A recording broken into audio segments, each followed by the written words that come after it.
Hello students, तो welcome to next lecture of 2025 PYQ batch series. इस lecture में हम लोग structure of atoms and nuclear इस टॉपिक पे है, इस चैप्टर पे है, सारे PYQs डिस्कस करेंगे। टोटल 28 या 29 PYQs है जो हम लोग इस लेक्चर में डिस्कस करने वाले हैं। So before we start our lecture, nucleus batch जो है, मैंने न्यूक्लियस बैच जो कि लास्ट 26 ईयर्स के PYQs की बैच है, मैंने अगले 2 महीने के लिए, मतलब जो बच्चे CET के लिए प्रिपेयर कर रहे हैं तो उनके लिए अगले 2 महीने के लिए 99 रुपीज़ में मैंने रखा है। तो if you want you can join nucleus batch में। तुमको टॉपिक वाइज PYQs मिलेंगे, सारे PYQs 26 ईयर्स के, प्लस तुमको चैप्टर वाइज टेस्ट मिलेंगी, प्लस तुमको मॉक टेस्ट मिलेंगी। सो इतनी सारी चीज़ें you are getting at the cost of ₹99 for just 2 months, है ना। 2 मंथ्स का कॉस्ट है, मतलब आज लेते हो तो तुम्हारे सेकेंड अटेम्प्ट तक ये बैच वैलिड रहेगा, ठीक है। सो चलो, without wasting our time we start with our first question. पहला question, it states that if λ1 and λ2 are the wavelength of the first member of Balmer and Paschen series in hydrogen atom respectively, then the ratio of respective frequencies is, है ना। तो चलो शुरू करते हैं। पहला क्या है? बाल्मर। अब तुमको पता होना चाहिए बाल्मर का जो पहला लाइन होता है, फर्स्ट मेंबर, बाल्मर का पहला लाइन इज 322, ठीक है। अब तुम याद रखो, अगर ट्रांजिशन हो रहा है P to N, तो जो वेवलेंथ होती है उसका शॉर्टकट है Pn whole square upon P square minus N square into R। ये शॉर्टकट याद रखना, बहुत यूज होने वाला है इस PYQ सीरीज में, है ना, ये शॉर्टकट, ठीक है। तो इसके लिए वेवलेंथ कितना आएगा? λ1 3 इंटू 2 का 3 इंटू 2 कितना है? 6, उसका स्क्वायर कितना? 36 अपॉन 3 स्क्वायर माइनस 2 स्क्वायर, है ना। 3 स्क्वायर कितना? 9, 2 स्क्वायर कितना? 4, तो ये हो गया 5 R। पास्चन सीरीज का फर्स्ट मेंबर क्या रहेगा? पास्चन सीरीज का फर्स्ट मेंबर है 423, है ना, 423। तो उसके लिए वेवलेंथ क्या आएंगे?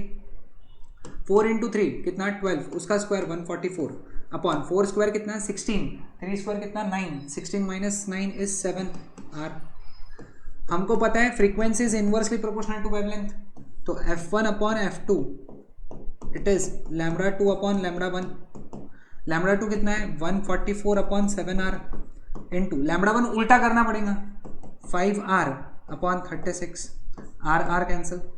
36 कितने सा 144 आता है ना। 36 कितने सा आएगा? 21 4 सा, तो इसका आंसर आएगा 20/7। तो करेक्ट आंसर यहाँ पे आ जाता है option A for question number 1, ठीक है। Question number 2, the ratio of wavelength of last line of Paschen series to that of the Balmer series is, है ना। देखो सेम इसमें भाई, मतलब रिपीट कर रहे हैं इस तरीके के क्वेश्चन। पास्चन के लिए लास्ट लाइन, अब लास्ट लाइन के लिए, है ना, लास्ट लाइन के लिए डायरेक्ट जहां गिर रही है ना, मतलब n स्क्वायर अपॉन R यार। अब पास्चन के लिए n की वैल्यू कितनी होती है?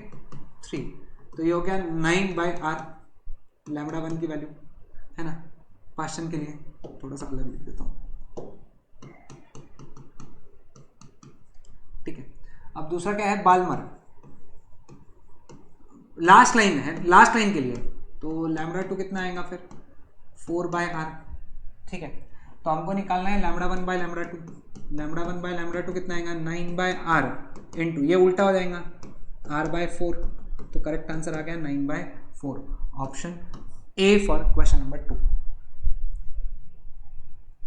Question number 3, frequency of an electron in the nth orbit of hydrogen atom. जिन लोगों ने इन्फिनिटी सीरीज किया है ना, तो उनके लिए क्वेश्चन बहुत ही सिंपल था, inversely proportional to n to the power 3, मैंने उसमें लिखा के दिया है।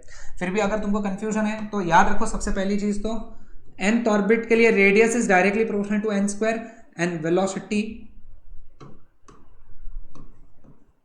It is inversely proportional to n, है ना। तो फ्रीक्वेंसी, है ना, फ्रीक्वेंसी को मैं एफ से लिख देता हूँ यहाँ पे, फ्रीक्वेंसी Fn, है ना। ये कितना रहेगा? 1 टाइम पीरियड, और टाइम पीरियड क्या होता है? 2πRn upon Vn। तो frequency it is directly proportional to Vn and inversely proportional to Rn। मतलब frequency it is directly proportional to Vn के लिए कितना आएगा? 1/n, और Rn के लिए directly proportional to n square. ये नीचे चिपक गया, तो ये आ गया 1/n³। तो करेक्ट आंसर आ गया ऑप्शन डी, है ना। वैसे तुमने नोट्स बनाए होंगे इन्फिनिटी से, तो तुमको ये डायरेक्ट आ जाएगा, इतना सब करने की जरूरत नहीं, टाइम बचेगा, ठीक है। Question number 4. Bohr model is applied to a particle of mass m and charge q is moving in a plane under the influence of transverse magnetic field. The energy of the charged particle in second level, है ना, second level के लिए, second level में energy पूछा है, ठीक है। अब हमको पता है QVB is equal to mv²/r होता है, r इधर चला गया तो mv² कितना हो गया, QVBr, मैंने r कट नहीं किया, हाफ से मल्टीप्लाई कर दिया, half mv² is equal to half QB into VR लिखा, जानबूझ के ऐसा लिखा क्योंकि ये तो एनर्जी है ना, ये तो एनर्जी है। अब हमको पता है कि angular momentum mvr that is equal to nh/2π, ठीक है। तो m को इधर लेकर चला गया तो vr की वैल्यू कितनी होगी, n की वैल्यू कितनी है, सेकेंड लेवल के लिए n की वैल्यू कितनी है, 2h/2πm, कैंसल, तो h/πm लिखेंगे यहाँ पे, हाफ QB h/πm, तो सॉल्व करने पे ये आ जाएगा QBh/2πm। तो करेक्ट आंसर फोर्थ का आ गया option C for question number 4। Question number 5, in hydrogen atom spectrum the ratio of wavelength of last line of Lyman series, है ना, तो last line of Balmer series, भाई कितने रिपीट कर रहे हैं ना ये, तो लाइमन के लिए लास्ट लाइन के लिए n की वैल्यू देखो 1 आता है, तो वेवलेंथ आ गया इसका 1/r, और बाल्मर के लिए n की वैल्यू कितनी आ गई 2, तो λ2 की वैल्यू हो गई 4/r, तो इसका रेशियो निकालना है, तो आ गया 1/r इंटू r/4, तो आ गया 1/4, मतलब 0.25, तो करेक्ट आंसर यहाँ पे आ जाता है option C for question number 5। Simple है। Question number 6, for the following reaction the particle x is, अब तुम अगर ये रिएक्शन अगर ध्यान से देखो तो ये क्या है, C611 gives boron 511 plus beta plus x, है ना, यहाँ पे देखो ये चेंज नहीं हो रहा है, दिस इज नॉट चेंजिंग, और ये -1 हो रहा है ना, ये क्या हो रहा है -1, तो ये जो डीके है this is beta plus decay,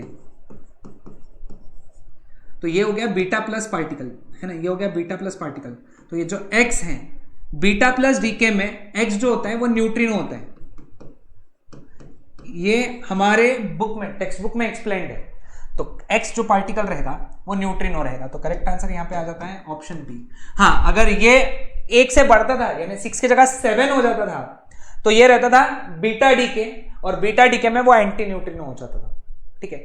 तो ये बीटा प्लस है कि बीटा माइनस है, मतलब सॉरी बीटा डीके है कि बीटा प्लस डीके, तो डिपेंड करेगा कि 6 की वैल्यू 5 हो रही है कि 6 की वैल्यू 7 हो रही है, मतलब z बढ़ रहा है कि कम हो रहा है, ठीक है। कंसेप्ट वीक है तो एक बार जाकर टेक्स्ट बुक में पढ़ लेना, ठीक है। Question number 7, the ratio of angular momentum of electron in nth orbit to velocity of electron in nth orbit is, बेटा हमको पता है angular momentum in nth orbit is directly proportional to n and velocity it is inversely proportional to n, तो ln/vn it is equal to n/1/n आएगा, इसके जगह n लिखेंगे, इसके जगह 1/n लिखेंगे, तो ऊपर चला गया तो ये आ गया n²/1, तो करेक्ट आंसर आ जाता है यहाँ पे ऑप्शन ए, ये तुमको पता होना चाहिए, ठीक है। अगेन इन्फिनिटी सीरीज में मैंने लिख के दिया है, ठीक है। Coming on to next question, question number 8, in hydrogen atom spectrum when an electron jumps from second excited state to first excited state, second excited state मतलब n की value 3 to first excited state मतलब n की value 2, the wavelength of the radiation emitted is lambda, ठीक है, यानी 3 से 2 में transition हो रहा है, तो लैम्बडा की वैल्यू कितनी आएंगी, 3 2 जा कितना 6, उसका स्क्वायर 36 अपॉन ये आ जाएगा 5r, ठीक है। If the electron jumps from third excited state यानी n की value 4 to second excited to second orbit बोला है, सेकेंड ऑर्बिट मतलब n की वैल्यू 2, वेवलेंथ जो एमिट होगा यहाँ पे, है ना, तो इन्होंने क्या बोला है 4 से 2 के ट्रांजिशन में 4 2 सा कितना होता है 8, उसका स्क्वायर 64 अपॉन 4 स्क्वायर कितना 16, 2 स्क्वायर कितना 4, 16 माइनस 4 कितना हुआ 12 r, ये शॉर्टकट मैंने अभी थोड़ी देर पहले लेक्चर में सिखाया है ना, सॉल्व करने पे ये आंसर आ जाएगा 16/3r, है ना। डिवाइड कर लो lambda dash upon lambda 36/5r into sorry उल्टा कर रहे हैं हम लोग, है ना। 16/3r into 5r/36, r cancel, है ना। 4 9 जा 4 4 जा, है ना। तो लैम्बडा उधर चला गया, तो lambda dash is equal to 4 5 जा कितना हो गया 20/27 लैम्बडा। लेकिन उन्होंने क्या बोला है, वो 20 लैम्बडा बाय एक्स है, तो एक्स की वैल्यू कितनी आई 27। तो करेक्ट आंसर आ गया option B for question number 8। Question number 9, which of the following transition in hydrogen atom emit photon of highest frequency. देखो एमिशन तो तभी होगा जब हाइयर से लोअर पे आएगा, ठीक है, हाइयर ऑर्बिट से लोअर ऑर्बिट, तो उस हिसाब से ये ऑप्शन और ये ऑप्शन गलत हो जाता है क्योंकि ये लोअर से हाइयर जा रहे हैं, ठीक है। अब हमको देखना है फ्रीक्वेंसी, है ना। अब याद रखो फ्रीक्वेंसी का जो फॉर्मूला आएगा वो आएगा r/c ब्रैकेट में 1/p² माइनस 1/n², है ना। तो यहां से frequency it is inversely proportional, sorry it is directly proportional to 1/p² minus 1/n²। तो हर एक ऑप्शन के लिए तुमको ये निकालना है, ठीक है। तो ये पहला होता है n, ये लाइन हुआ n, ये लाइन हुआ p, ठीक है। तो ऑप्शन ए के लिए, है ना, ऑप्शन ए के लिए 1/3² माइनस 1/5² यानी 1/9 माइनस 1/25, तो ये हो गया 25 माइनस 9 16/225, ठीक है। सॉरी ऑप्शन सी के लिए, सी के लिए डी के लिए ये कितना हो गया 1/1 minus 1/2² that is 1 minus 1/4 that is 3/4। स्वाभाविक सा बात है, अप्रोक्सीमेटली देखते ही समझ में आ रहा है ये छोटा है और ये बड़ा है ना। तो इसकी वैल्यू बड़ी है ऑप्शन डी के लिए, तो करेक्ट आंसर आ जाएगा option D for question number 9। समझ में? तो ये जो वैल्यू है ये वैल्यू बड़ी है ऑप्शन डी के लिए, सी के लिए छोटी आती है ना। 16/225 बहुत छोटा आने वाला है, 3/4 0.75 आता है, ठीक है। Clear? Question number 10. Two radioactive materials A and B have decay constant 7 lambda and lambda respectively. Initially, they have same number of nuclei. The time taken to have the ratio of number of nuclei of B to that of A as E is, है ना, यानी B के number of nuclei, है ना, और A के number of nuclei, the time taken to have the ratio of number of nuclei of material B to that of A as E is, है ना। इसके लिए कितना टाइम लगेगा ये हमको बताना है। तो अब यहाँ पे हम लोग NB का वैल्यू निकालेंगे। हमको पता होना चाहिए N का जो फॉर्मूला है N0 e to the power minus lambda T होता है, तो B के लिए वो क्या जाएगा N0 e to the power minus lambda T. A के लिए 7 लैम्बडा है तो क्या आ जाएगा N0 e to the power minus 7 lambda t, 7 lambda t that is equal to E। Cancel, ये ऊपर चला गया तो e to the power 7 lambda t minus lambda t is equal to e to the power 1, यानी e to the power 6 lambda t is equal to e to the power 1। दोनों का base same है तो power भी same होना चाहिए, इसका मतलब 6 लैम्बडा टी की वैल्यू 1 आनी चाहिए, तो t की वैल्यू आनी चाहिए 1/6 लैम्बडा। तो करेक्ट आंसर यहां पे आ जाता है option B for question number 10। Question number 11, using Bohr's quantization condition the rotational kinetic energy, है ना, देखो रोटेशनल काइनेटिक एनर्जी पूछा है थर्ड ऑर्बिट के लिए, है ना, ऑफ डायटोमिक मॉलिक्यूल्स, ठीक है। रोटेशनल काइनेटिक एनर्जी के E rotation that is half L²/I, लेकिन सेकेंड ऑर्बिट के लिए L जो होता है वो होता है 2h/2π, NH/2π होता है ना, तो हो गया h/π। सब्स्टिट्यूट करो यहाँ पे, है ना, therefore kinetic energy of rotation that is 1/2I, I अलग लिख गया, that is h²/π²। तो है ना third orbit, sorry third orbit बोला है, है ना, थर्ड ऑर्बिट बोला, एक्सट्रीमली सॉरी, एक्सट्रीमली सॉरी। तो ये ऐसा हो गया, इसका square 9h upon 4 pi square, तो ये हो गया 9h square upon 8 pi square I, है ना। तो करेक्ट आंसर आ गया option A for question number 11। ठीक है, question number 12, an electron moves in a Bohr orbit, the magnetic field at the centre is proportional to, भाई ये बहुत ही इंटरेस्टिंग क्वेश्चन था ये। मैग्नेटिक फील्ड कितना आता है, म्यू0 I अपॉन 2RN आएगा। ठीक है, सर्कुलर कंडक्टर के लिए इलेक्ट्रॉन जो गोल घूम रहा है it is as good as circular conductor. म्यू0 I का फॉर्मूला होता है EF फ्रीक्वेंसी टू 2RN, तो यहां से B it is directly proportional to FN and inversely proportional to RN। मैंने सिखाया तुमको FN it is inversely proportional to N cube and RN it is directly proportional to N square, तो B it is proportional to 1/N cube upon N square, तो it is proportional to N to the power 5, है ना, ये नीचे चला गया तो N to the power -5। तो करेक्ट आंसर यहां पे आ जाता है option D for question number 12। ठीक है, क्वेश्चन नंबर 13, है ना। अब इन्होंने क्या बोला है कि Ra रेडियम 88-26 ये कन्वर्ट हुआ है किसमें, Pb 82-206 में। ठीक है, अल्फा और बीटा पार्टिकल्स एमिट करके। ठीक है, तो अल्फा बीटा पार्टिकल कितने एमिट हुए बताना है। तुमको पता होना चाहिए अल्फा पार्टिकल से A 4 से कम होता है और Z 2 से कम होता है।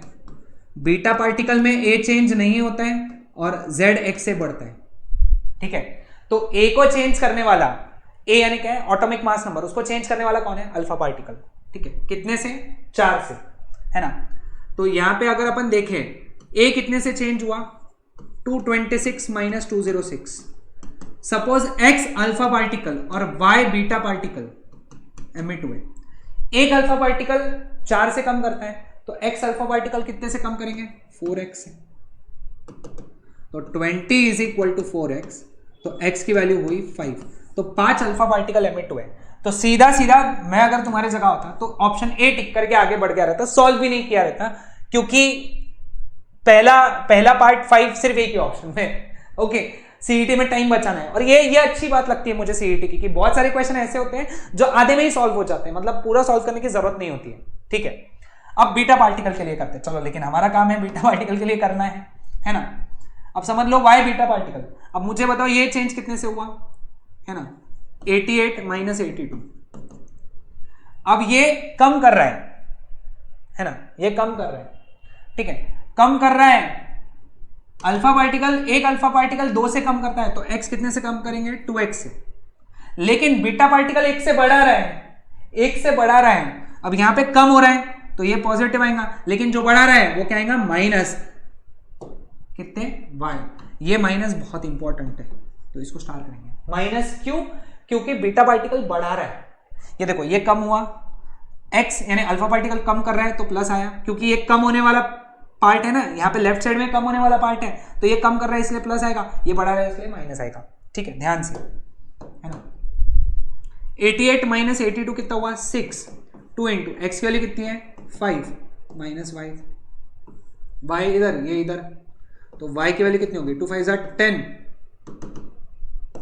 -6 विच इज 4, तो y की वैल्यू आ गई 4। तो करेक्ट आंसर ऑप्शन ए। वैसे मैंने सॉल्व करके दे दिया, है ना।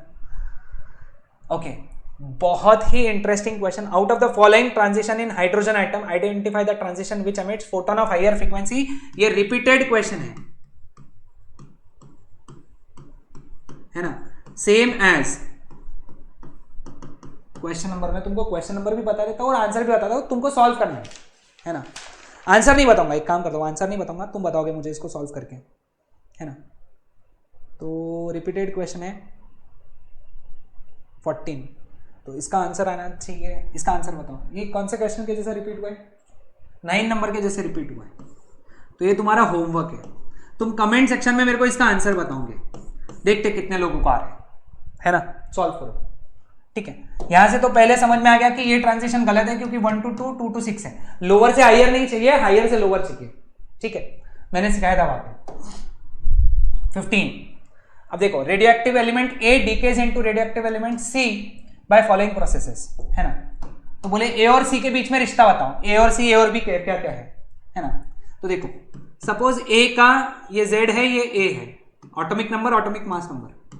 अब तुम देखोगे तो इसने हीलियम दिया है, हीलियम यानी अल्फा पार्टिकल, तो ये हो गया Z-2 A-4, ठीक है, समझा, यानी B के लिए Z-2 A-4 है। अब वो C में कन्वर्ट हुआ जिसने 2 इलेक्ट्रॉन दिए, मतलब ये हो गया, ये अल्फा डीके हो गया था, ये बीटा डीके हुआ। बीटा डीके में Z 1 से बढ़ता है, बीटा डीके में Z 1 से बढ़ता है, 1 से बढ़ता है, लेकिन 2 बीटा पार्टिकल यानी 2 से बढ़ेगा तो Z-2 + 2 यानी Z हो जाएगा, लेकिन A चेंज नहीं होगा, A-4 हो जाएगा। मतलब देखो A क्या हो गया ZA, B क्या हो गया Z-2 A-4 और C क्या हो गया ZA-4। तुम अगर देखोगे ये दोनों आइसोटोप्स है ना, बाकी कोई रिश्ता किसी में नहीं बनता है, तो A and C are isotopes. Correct answer is option C for question number 15। Question number 16, when the electron orbiting in hydrogen atom goes from one orbit to another orbit, de Broglie wavelength associated with it, है ना। de Broglie wavelength hydrogen atom में formula है 2πRn/n, है ना। तो मतलब wavelength it is directly proportional to Rn and inversely proportional to n, but हमको पता है Rn it is directly proportional to n square, तो lambda it is directly proportional to n square upon n, तो lambda it is directly proportional to n, ठीक है। तो correct answer आ गया यहाँ पे ऑप्शन डी। ये फॉर्मूला है लिखा हुआ, है ना, टेक्स्ट बुक में दिया हुआ है, ठीक है। क्वेश्चन नंबर 17, बहुत ही interesting question. The activity of radioactive sample is measured as n0 counts per minute at time t equal to 0. n0 by E counts after time t equal to 3 minutes, है ना। तो बोला activity reduces to half of its value in time, यानी t half बताना है ना। तुमको यहाँ पे क्या निकलना है, t half, ठीक है। चलो अब हमको पता है n is equal to n0 e to the power minus lambda t। n की वैल्यू क्या है n0 by 3, that is equal to n0 e to the power minus t की वैल्यू कितनी है 3, तो 3 लैम्बडा, कैंसल। उल्टा कर देंगे 1/3 का कितना हो गया 3, ये हो गया e to the power 3 lambda, है ना। तो टेकिंग यहां पे अगर अपन देखें, है ना, सॉरी n0 by e है, extremely sorry, n0 by e है, तो ये हो गया e to the power 1, यानी 3 लैम्बडा की वैल्यू 1 आ गई, तो लैम्बडा की वैल्यू कितनी हो गई 1/3। टी हाफ जो होता है वो होता है 0.693 बाई लैम्बडा। तुमको पता है 0.693 यानी क्या है, log 2 to the base e, पता होना चाहिए ये चीज, है ना, दैट इज इक्वल टू 1/3। 3 ऊपर चला गया, 3 log 2 to the base e। तो करेक्ट आंसर यहाँ पे, ध्यान से सी मत टिक करना, सी में यहाँ पे 10 है, ये गलत है, तो ये करेक्ट है, ऑप्शन बी करेक्ट आंसर, ठीक है। Question number 18, in hydrogen atom the energy of electron in first and third orbit is E1 and E3 respectively, है ना। बहुत ही सिंपल क्वेश्चन, है ना। हमको पता है कि E3 जो होता है ये होता है E1/3², है ना। तो E3 जो हुआ वो 1/9 टाइम्स E1 हुआ, लेकिन उन्होंने क्या बोला है E3 is x times E1, तो x की वैल्यू आई 1/9, तो करेक्ट आंसर यहां पे आ गया option A for question number 18।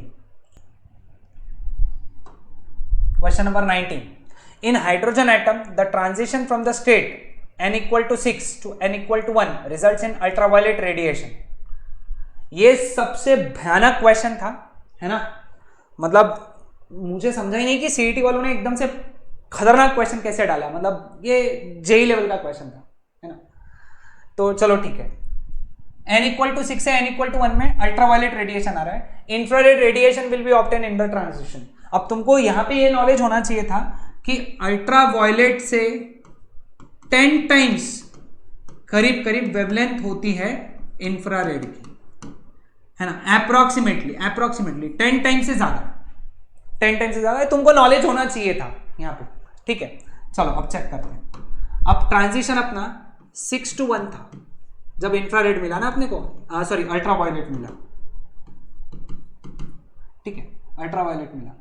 तो वेवलेंथ कितना आएगा, 6 into 1 का स्क्वायर कितना 36, 6 माइनस सॉरी 6 स्क्वायर कितना 36, 1 स्क्वायर कितना 1 यानी 35 आर, है ना। अप्रोक्सीमेटली ये वैल्यू आता है 1.012, इसको लैम्बडा बोलूंगा मैं, लैम्बडा अपॉन आर। अब ए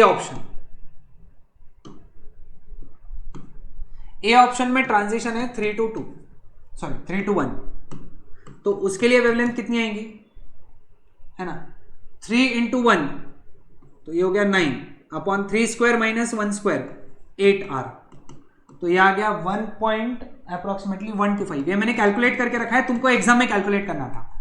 ये 10 टाइम्स है क्या इसके 10 टाइम्स है क्या, नहीं, तो ये ऑप्शन गलत है। एक ऑप्शन चेक करना है यहाँ पे, है ना।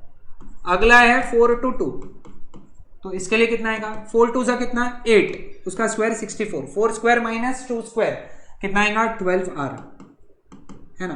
तो अप्रोक्सीमेटली इसको सॉल्व किया तो ये कितना आएगा 5.33 बाय आर, मतलब ये भी 10 टाइम्स नहीं है इसके 10 टाइम्स देखना है कौन सा ऑप्शन आ रहा है। फिर बाद में ट्रांजिशन है 6 to 2, तो इसके लिए वेवलेंथ कितना आएगा, 6 2 12 144, उसका square 144, 6 square 36, 2 square 4, 36 minus 4 32 R. अब इसको अगर सॉल्व किया तो इसका आंसर आता है 4.5 बाय आर, तो ये भी नहीं, ये मैंने सॉल्व करके रखे, क्योंकि मैं अगर सॉल्व करते बैठूंगा वीडियो लंबा हो जाएगा, मैं इसका कंसेप्ट बता रहा हूं, ठीक है। तो करेक्ट आंसर डी ही आएगा, बचा वही, फिर भी चेक कर लेते हैं, है ना। तो ये हो गया 5 to 3, तो वेवलेंथ कितना आएगा 5 3 सा 25, 5 3 सा 15, उसका स्क्वायर 225, 5 स्क्वायर कितना 25, 3 स्क्वायर कितना 9, है ना। तो ये कितना हो गया करीब करीब 16 आर, 25 माइनस 9 16, है ना। इसको अगर सॉल्व किया तो ये आता है अप्रोक्सीमेटली 14 बाय आर, तो ये है करीब करीब 10 टाइम से ज्यादा। मैंने क्या कहा 10 टाइम से ज्यादा होना चाहिए, तो करेक्ट आंसर ये आएगा option D.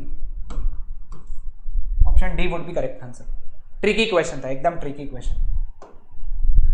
Question number 20, the radioactive element X92-242 emits 2 particles, 1 electron 1 positron, 2 positrons, हाँ 2 positrons है ना।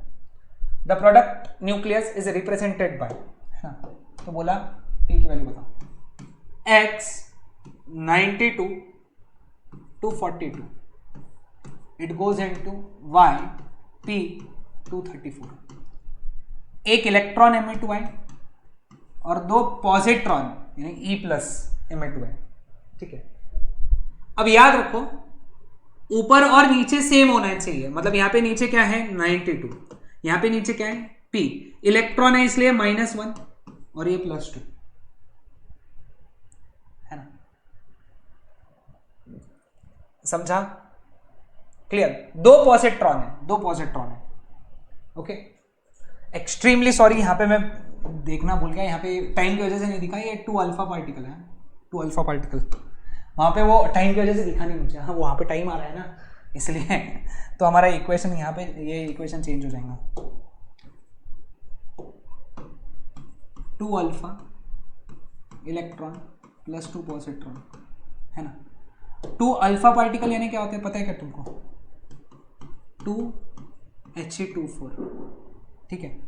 तो अब ये इक्वेशन चेंज हो जाएगा, 2 2 सा कितना हो गया 4, इलेक्ट्रॉन के लिए -1, बीटा प्लस है ना, पॉजिट्रॉन है, वैसे 2 है तो +2, तो 92 is equal to P plus कितना आ गया 5, तो P की वैल्यू आ गई 87, तो करेक्ट आंसर यहां पे आ गया option A for question number 20।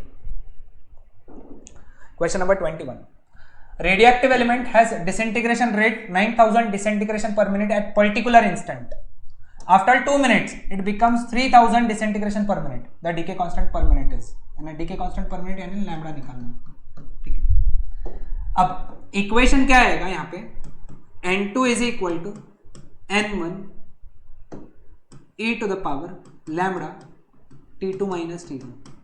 ठीक है, अब कितना डिसइंटीग्रेशन रेट है, सॉरी n नहीं आएगा, a आएगा, एक्टिविटी है ना वो, तो है ना, एक्टिविटी 3000 रह गई है, कितनी थी 9000 e to the power lambda into कितने मिनट्स बाद में, 2 मिनट्स बाद में 2 लैम्बडा। ठीक है, समझ में आया, 3 0 कैंसिल, तो e to the power 2 lambda की वैल्यू आ गई 3/9 विच इज 1/3, है ना। Taking natural log of both the sides, उल्टा कर लो पहले, sorry e to the power minus चाहिए था, माइनस, तो e to the power 2 lambda की वैल्यू कितनी आई 3, नेचुरल लॉग ले लो, log to the base e to the power 2 lambda, log to the base e 3, 2 lambda सामने आ गया, log e to the base e, log 3 to the base e, ये इसकी वैल्यू तो 1 है, यानी 2 lambda is equal to log 3 to the base e, तो lambda का वैल्यू हो गया 1/2 log 3 to the base e, तो लैम्बडा का वैल्यू 1/2 यानी कितना 0.5 log 3 to the base e। तो करेक्ट आंसर आ गया यहाँ पे option A for question number 21। Question number 22, ये सेम क्वेश्चन रिपीट हुआ है, तो ये होमवर्क है ना, सेम एज क्वेश्चन नंबर बता देता हूं मैं इसको 11, इसी लेक्चर का क्वेश्चन नंबर 11, ये तुम्हारा होमवर्क है, इसका भी आंसर तुमको कमेंट में बताना है, मतलब ये दूसरा क्वेश्चन है जिसका आंसर तुमको कमेंट में बताना है। ठीक है, question number 23, in hydrogen atom in its ground state first orbit has radius r1, when the atom is raised to one of its excited state the orbital velocity becomes 1/3, है ना। nth state में velocity 1/3 हो रही है, मतलब यहाँ पे n की वैल्यू 3 है, बिकॉज nth स्टेट में वेलोसिटी हो जाती है v/m, है ना। तो उस n इक्वल टू 3 में रेडियस कितनी, rn is equal to n square times r1 होता है, तो r3 is equal to 3 square times r1 यानी 9 टाइम्स r1। ठीक है, तो करेक्ट आंसर यहां पे आ जाता है option D for question number 23। Question number 24, in Paschen series wavelength of first line, है ना, पाश्चन की पहली line, Lyman Balmer Paschen 4 to 3 पे आता है, तो इसका वेवलेंथ क्या आएगा, 4 3 12 कितना 144, उसका स्क्वायर लेना पड़ेगा, तो 4 स्क्वायर माइनस 3 स्क्वायर 16 माइनस 9 यानी 7r, है ना। ब्रैकेट सीरीज, है ना, Brackett Lyman Balmer Paschen Brackett के लिए फर्स्ट लाइन आता है 5 to 4, तो उसके लिए वेवलेंथ कितना आएगा 400 upon 9r, 5 square minus 4 square, तो lambda 1 upon lambda 2 144 by 7r into 9r upon 400। ठीक है, r कैंसिल, 400 सा 430, 4 3 सा 12, 6 सा 425 सा 4 9 सा 9 9 सा 81, 25 into 7 कितना हो गया 175, तो करेक्ट आंसर आ गया यहाँ पे option C for question number 24। Question number 25. The ratio of energies of photons produced due to transition of electron of hydrogen atom from third to second energy level and higher energy level to third energy level is, है ना, A3 to A2, है ना। A3 का value क्या रहता है A1/9, है ना, सॉरी वो अपने को निकालना पड़ेगा यहाँ पे E2 माइनस E3 लेना पड़ेगा, थर्ड से सेकेंड है ना, तो एनर्जी जो रहेगा वो रहेगा E2 माइनस, है ना, E3, तो ये आ गया E/4 minus E/9 which is 5E/36, है ना। और दूसरा ट्रांजिशन क्या है, highest energy level to third, यानी इंफिनिटी टू थर्ड।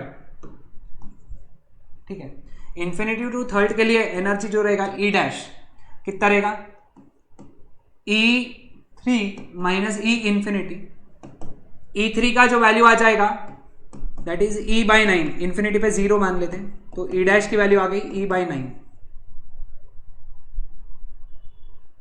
इसको EX बोल दूंगा, इसको EY बोल दूंगा, है ना, ये डैश हटा देंगे अपन।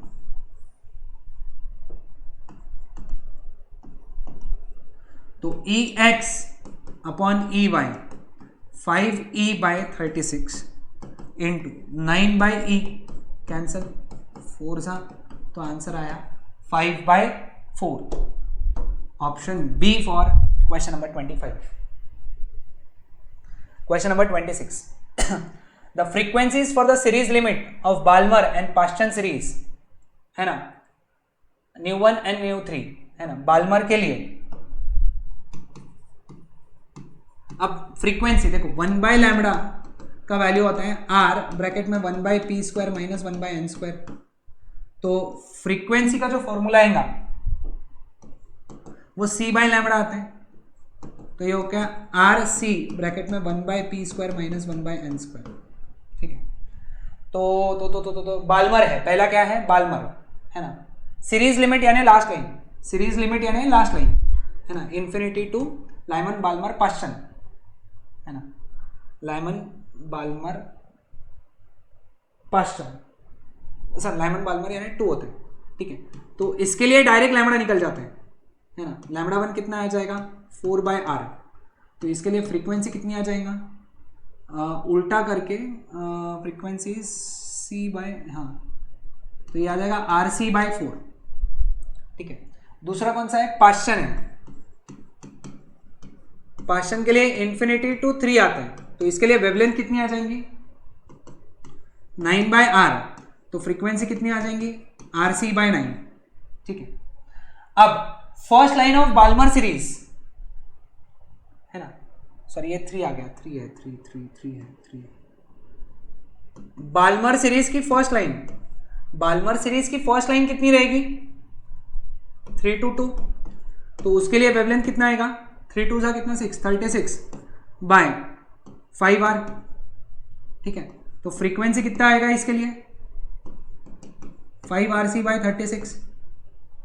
अभी आपने को सॉल्व करना पड़ेगा, सॉल्व करेंगे तो ये पता चलेगा, है ना, कि ν1 माइनस ν3 कैसे, क्योंकि 4 और 9 है, और 9 में से 4 गया तो 5 आता है, ध्यान दो, है ना, तो RC/4 माइनस RC/9, है ना, तो ये आ गया 5RC/36। तो therefore ν1 minus ν2 ν3 that is equal to ν2।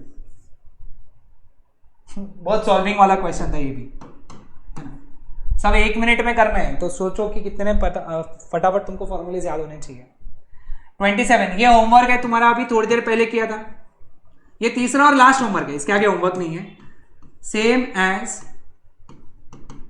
Question number बता दूं क्या 21, इसी लेक्चर का 21, इसका भी आंसर कमेंट करना है, मतलब तुमको कमेंट में 3 आंसर्स करने हैं, अब होमवर्क नहीं है ना। 28, हाफ लाइफ दिया हुआ है ना, टी हाफ कितना है 30 मिनट्स ही है ना।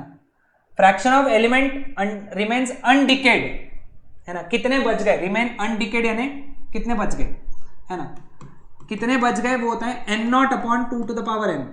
तो पहले n निकालना पड़ेगा, n की वैल्यू रहती है t/t², कितना टाइम है 90 मिनट्स बाद में, t² की वैल्यू कितनी 30, तो ये हो गया 3, तो n की वैल्यू आ गई, तो n/n0 की वैल्यू, है ना, ये आ गया 1/2⁵ यानी 1/8।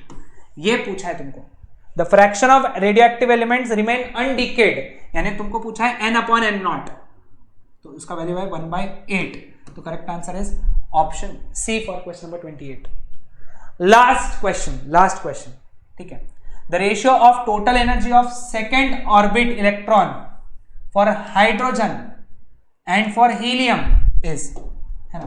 अब हमको पता है energy it is directly proportional to z² and inversely proportional to n², है ना, लेकिन यहां पे सेकेंड ऑर्बिट बोला है, तो n की वैल्यू उन्होंने कांस्टेंट रखी है, हाइड्रोजन और हीलियम के लिए दोनों के लिए सेकेंड बोला है, तो मतलब energy it is directly proportional to Z square, where Z is atomic number. तो पहले हाइड्रोजन का फिर हीलियम का। हाइड्रोजन का Z कितना है 1, हीलियम का कितना है 2, उसका स्क्वायर, तो ये हो गया 1/4।